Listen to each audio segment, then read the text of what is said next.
Welcome back to our channel. இன்றைக்கி வந்து பாப்பாவோட பர்த்டே வீடியோ தான் பார்க்கலாம். ஆக்சுவலாக பார்த்திங்கன்னா இன்றைக்கி வந்து பூண்டி போகலான்னு முன்னாடியே பிளான் பண்ணிட்டேன். சரி பூண்டி கூட்டி போயிட்டு வந்துடலாம் அப்படின்ட்டு பூண்டி கிளம்பி போயிட்டுருந்தோம். கேக் வந்து ஆர்டர் பண்ணல. எங்கள் ஏரியாவில் வந்து கேக் 1.5 கிலோ வந்து உடனே செய்ய முடியாதுன்ட்டாங்க. அதனால் வந்து திருச்சி வந்து கிளாசிக் ஃபுட்ஸில் வந்து ஆர்டர் பண்ணிவிட்டு அதுக்கப்புறம் பூண்டி போனோம். பூண்டி போகிற வழியில் வந்து ஒரு சின்ன பிரேக் எடுத்துகிட்டு டீ அப்புறம் காஃபி எல்லாம் குடிச்சிட்டு அப்புறம் சர்ச் கிளம்பிட்டோம். சர்ச் போயிட்டு சர்ச் மாஸ்லாம் அட்டன் பண்ணல. நாங்கள் போகிறதுக்கே 12:30 ஆயிடுச்சு. ஸோ அதனால் போய் ப்ரேயர் பண்ணிவிட்டு வேலை நடந்துகிட்ருக்கும் போல இருக்குது. அதனால் ப்ரேயர் பண்ணிவிட்டு வந்துட்டோம். கஜன்னு இருந்துச்சு. அமைதியாகவே ப்ரேயர் பண்ண முடியல. பண்ணிவிட்டு நைட்டே வந்து கேக் கட்டிங்க்கு வந்து நம்ம பக்கத்து வீட்டில் கூப்பிட்ருந்தோம். ஒரு 20 பேர் இருக்கும். 20 பேர்த்துக்கு வந்து நம்ம வீட்டிலே செஞ்சிடலான்னு சொல்லிவிட்டு மெனு பார்த்திங்கன்னா இட்லி, ஊத்தாப்பம், அப்புறம் கேசரி, அப்புறம் மசாலா பணியாரம், அப்புறம் வந்து சிக்கன் கிரேவி, சாம்பார், சட்னி, தேங்காய் சட்னி இது தான் வந்து செஞ்சுருந்தோம். வீட்டிலே செஞ்சாச்சு. ஃபஸ்ட்டு எடுத்த உடனே பருப்பையும் வதக்கு சட்னிக்கு வந்து வதக்கி விட்டுட்டேன். வெங்காயம், சின்ன வெங்காயம், பெரிய வெங்காயம் கொஞ்சம், அப்புறம் தக்காளி, வரமிளகாய் இதெல்லாத்தையும் சும்மா வதக்கி விட்டு சட்னி அரைச்சாச்சு. அப்புறம் சாம்பாருக்கு பருப்பு வச்சாச்சு. அடுத்து வந்து செஞ்சிட்ருக்கும்போதே சிக்கன் எடுத்துகிட்டு வந்துட்டு வா நம்ம 2 பேர் செய்யலான்ட்டு அவரும் நானும் தான் செஞ்சிட்ருந்தோம். ஸோ அவர் வந்து ஹெல்ப் பண்ணதுனால எனக்கு வந்து வேலை அவ்வளோவா இல்லை. ரொம்ப என்னமோ கம்மியாக இருந்த மாதிரி இருந்துச்சு. சிக்கன்லாம் கழுவி கொடுத்துட்டாரு.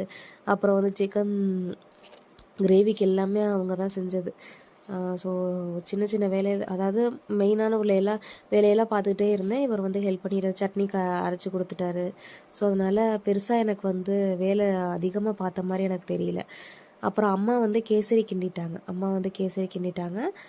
பாப்பா தான் அழுதுகிட்டே இருந்தா. அவளுக்கு சரியானபடி தூக்கம் இல்லை. வீட்டில் வந்து மாமா பையன், அம்மாச்சி எல்லோரும் வந்திருந்தாங்களா, அதனால் வந்து கச்சன்னு இருந்ததுனால தூங்க மாட்டேன்ட்டா. அவனை பார்த்து பயந்துக்கிட்டு அழுதுகிட்டே இருந்தால் புதுசாக இருக்கவும். அப்புறம் வந்து நானும் அவரும் தான் சேர்ந்து செஞ்சிட்ருந்தோம். நல்லா இருந்துச்சு. அன்றைக்கி பார்த்திங்கன்னா ஒரு புதுவித அனுபவம். ஏன்னா இன்ன வரைக்கும் நாங்கள் 2 பேரும் சேர்ந்து செஞ்சதில்லை. சும்மா சேர்ந்து செஞ்சோம்னா என்ன, சும்மா எப்போயாவது ஒரு திருப்பு சிக்கன் கிரேவி செய்வார், இல்லைன்னா மட்டன் ஃப்ரை செய்வார். இது மாதிரி தான் செஞ்சுருக்கோம். இது மாதிரி ஃபங்க்ஷனுக்கெலாம் சேர்ந்து செஞ்சதில்லை. எல்லாமே செஞ்சு கொடுத்துட்டாரு. செஞ்சது எல்லாமே ரெடி. அவர் செஞ்சதுனால சீக்கிரமே விறுவிறுன்னு எல்லாமே முடிச்சிட்டோம். அப்புறம் இட்லி நான் ஊற்றுறேன்னு, அப்புறம் அம்மா வந்து கூட நான் இட்லி ஊற்றுறேன்ட்டு அவங்க எடுத்துகிட்டு போயிட்டாங்க. அப்புறம் நான் வந்து ஊத்தாப்பத்துக்கு நான் ஊற்றி வச்சிட்டேன். சூடாக வந்து மசாலா பணியாரம் மட்டும் சாப்பிடும்போது மட்டும் போட்டுக்கலான்ட்டு அதை வச்சுருந்தோம். மசாலா பணியார வீடியோ வந்து நான் உங்களுக்கு அப்லோட் பண்ணுறேன். ஈஸியான வேலை தான். உளுந்த வடை மாதிரியே இருக்கும். ஆனால் வந்து இது டேஸ்ட்டு வித்தியாசமாக இருக்கும். மைசூர் போண்டா மாதிரி உருண்டையாக போடுவாங்க. ஆனால் மைசூர் போண்டா வேறு, இது வேறு. இது நல்லாயிருக்கும். இது வந்து பார்த்திங்கன்னா இங்கிட்டு செட்டிநாடு சைடில் இந்த மசாலா பணியாரம்னு சொல்லுவாங்க. அது ரொம்ப நல்லாயிருக்கும். பாப்பா இப்படி எல்லாம் வச்சுட்டு வேலை பார்த்தோம். ஸோ எல்லா வேலையும் முடிச்சுட்டு சர்ச் போயிட்டு மாஸ் அட்டன் பண்ணிவிட்டு அப்புறமேட்டு தான் கேக் ஒரு 7:30 போல் தான் கேக் கட் பண்ணோம். 7:30க்கு வந்து பார்த்திங்கன்னா எங்கள் வீட்டு பக்கத்தில் ஆன்ட்டி இருக்காங்க. அவங்க வந்து நல்லா ப்ரேயர் பண்ணுவாங்க. ஸோ அவங்களும் பாப்பாவும் ரொம்ப அட்டாச். ஏன்னா வயிற்றில் இருக்கும்போது அவங்கள்ட்ட தான் அவங்க வந்து அதிகமாக வந்து பேசுவாங்க. என்னடா பண்ணுற அப்படின்ட்டு அவங்க தான் அதிகமாக பேசுவாங்க. அதனால் அவங்க கூட ரொம்ப அட்டாச். நான் கூட அவ்வளோ பேசியிருக்க மாட்டேன். ஸோ அவங்க கூட பாப்பா வந்து ரொம்ப அட்டாச். அதனால் அவங்க வந்து ப்ரேயர் பண்ணிவிட்டு கேக் கட் பண்ணிட்டோம். கேக் கட் பண்ணும்போது பார்த்திங்கன்னா கேக்கை போட்டு பிசைஞ்சு எடுத்துட்டா. நல்லா இருந்துச்சு. பட் ஆனால் சாப்பிட முடியாதுன்ட்டு டக்குன்னு தூக்கியாச்சு. பிசைஞ்சு எடுத்து டக்குன்னு வாயில் வைக்கிது பிடிங்கிறோன்ட்டு. அப்புறம் ஒத்துக்காதுன்ட்டு அப்புறம் அம்மா தூக்க சொல்லிட்டாங்கன்னு தூக்கியாச்சு. ஸோ அன்றைக்கி வந்து 20 பேர்த்துக்கு நானே சமைச்சது வந்து நான் ஃபஸ்ட் டைம் 20 பேர்த்துக்கு 25 பேர் இருக்கும். ஃபஸ்ட் டைம் நான் தான் சமைச்சேன். அப்புறம் அம்மாச்சி வந்து இடையில வந்து ஹெல்ப் பண்ணுறேன்னாங்க. அவங்களால முடியாதுல்ல, பாவம் வயசாயிடுச்சு. அதனால் பாத்திரம் மட்டும் விளக்கி அங்கே இருந்த பாத்திரத்தை மட்டும் விளக்கி கொடுத்தாங்க. மாமா பையனை வச்சு டேஸ்ட் பண்ணோம் சிக்கன்லாம். ஸோ சிக்கன் டேஸ்ட் பண்ணுறதுக்கு குழம்பு எடுத்து கொடுத்தோம். அவன் வந்து கறியோடு எடுத்துக்கூட அப்போ தான் டேஸ்ட்டு தெரியும்னு சொன்னான். சரின்ட்டு கறியெல்லாம் அவனே எடுத்துக்க சொல்லிவிட்டு அப்புறம் அம்மாவையும் பார்த்து போதுமான்னு பார்த்துட்டு கேட்டுட்டு இறக்கியாச்சு.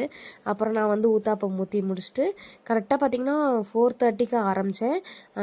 முடித்தது பார்த்திங்கன்னா ஒரு 5:30 5:45க்கெலாம் முடிச்சுட்டு சர்ச்லாம் போயிட்டு வந்துட்டு அப்புறம் ப்ரேயர் பண்ண ஆரம்பித்தாச்சு. ப்ரேயர் இல்லாமல் எந்த ஃபங்க்ஷனும் இருக்காதுல்ல. ஒரு 10 மினிட்ஸ் தான், ரொம்பலாம் இல்லை, ஷார்ட் அண்ட் ஸ்வீட்டாகவே முடிச்சிட்டாங்க. ரொம்ப நேரம்லாம் கொண்டு போகல. ஸோ கேக்கு பாப்பாவுக்கு 1.5 கிலோ சொல்லியிருந்தோம். 1.5 கிலோ இந்த இந்த மாடலில், அதாவது நாங்கள் சொன்ன மாடல் வந்து அவர் என்ன சொன்னார்னா ஃபாண்டன் போட்டு பேபி படுத்திருக்க மாதிரி சொன்னார். ஆனால் நான் வேணான்னு சொல்லிட்டேன். சும்மா நீங்கள் வந்து அந்த அந்த ஃபாண்டன் மாதிரி சொல்லியிருந்தார், அது எனக்கு வேணான்ட்டேன். ஏன்னா வந்து போன டிலா ஃபஸ்ட்டு பாப்பா பர்த்டேக்கு இப்படி தான் பேபி படுத்திருக்க மாதிரி ஒன்று சொல்லி வாங்கிட்டு வந்தார். சுத்தமாக அதை சாப்பிடவே முடியல. இன்னமும் சுவிங்கம் சாப்பிட்ற மாதிரி இருந்துச்சு, எனக்கு பிடிக்கல அது. அதனால் அது வேண்டாம் அப்படின்ட்டு நார்மல் கேக்னால் எல்லோரும் சாப்பிடுவாங்க விரும்பி. அதனால் இதிலே செஞ்சுட்டேன். இந்த பூ டிசைன் வச்சதான் என்னமோ எனக்கு பிடிக்காமே போயிடுச்சு. சொல்லாமல் கொள்ளாமல் பூ டிசைனை வச்சு கெடுத்துட்டாங்க. ஸோ அன்றைக்கி ஆனால் கேக் சூப்பராக இருந்துச்சு, ஃப்ரெஷ்ஷாக நல்லா இருந்துச்சு.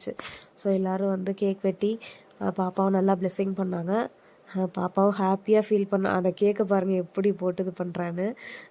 ஸோ கடைசியாக வந்து ஃபோட்டோஸ்லாம் எடுத்துகிட்டு பர்த்டே ஃபங்க்ஷனை ஃபினிஷ் பண்ணிட்டோம். ரொம்ப சூப்பராக போச்சு. வீடியோ பாருங்கள், பார்த்துட்டு எப்படி இருக்குன்னு கமெண்ட் பண்ணுங்கள்.